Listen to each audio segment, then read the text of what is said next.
it's dark and it's late. Why? I just came back from the theater, still in a jacket and everything. I came back from the theater because I saw The Batman for the second time. It was worth it, okay? I tried to do a review the first time I saw it, but I was too tired. I feel much better seeing it a second time, and I feel so much better to review it for you guys. Tell you what I think about this new film adaptation of Batman. They had to add in a the. Unique. Robert Pattinson. Okay, here's the thing. I'm sorry, Twilight fans. I never liked Twilight in the first place. I kind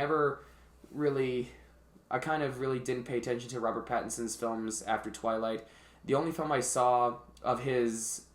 I've seen of his were Harry Potter and The Goblet of Fire and Dune. Sorry. I keep forgetting. No, not Dune. The other one. Tenet. That's the one. Tenet. The one with John David Washington in it.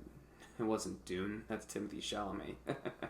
Wowzers, I think I am a little bit tired. Anyways, so The Batman. It was definitely a neo-noir film. Neo-noir films like Chinatown, the Roman Polanski, Jack Nicholson film, and L.A. Confidential, Blade Runner, dark, gritty, grim feeling, kind of like The Crow almost. And here, I'll just got my microphone here to make it sound a little bit better. And it's directed by Matt Reeves. Matt Reeves is a master of dark movies. Cloverfield, and what other films has he... Oh yeah, Let Me In.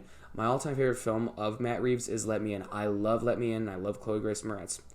Anyways, you can kind of tell this was a Matt Reeves movie because he just has that gift of directing dark-themed movies.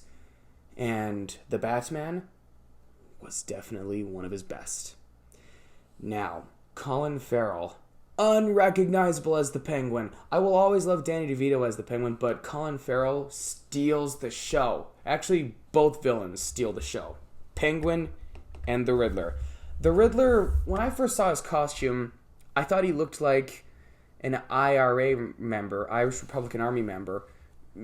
I've seen the reenactments on Deadliest Warrior, and I've seen news reports. My teacher at the time taught me a lot about the Irish Republican Army, and they would often wear these ski masks and army camouflage jackets, and the Riddler had a similar outfit like that, except he would wear a green mask, and his Buddy Holly glasses would be showing, and I was going, oh, that's not Riddler. This isn't the Riddler that I'm used to seeing. The costume I thought it looked terrible. I thought, this is definitely not the Riddler.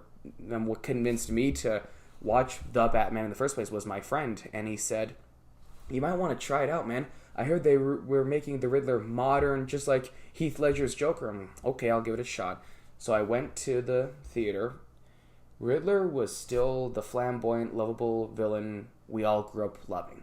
He wasn't as flamboyant as Jim Carrey and Frank Gorshin or Robert Englund, but he was definitely that larger-than-life behavior. I love how they modernized him, not just in character-wise, but also in society-wise. And in society-wise, they added the fact that Riddler live streams. Yes, in the modern world of technology, there's a lot of live streaming nowadays on social media, and they showed that. Riddler live streaming his scams or schemes on the internet, and my, did he have quite the following on his social media. Basically, it was a dark web version of social media.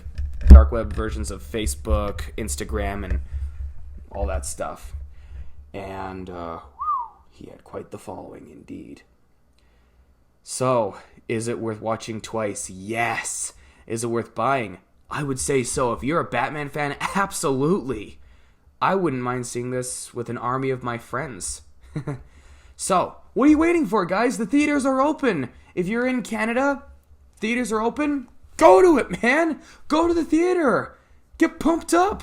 It's Batman.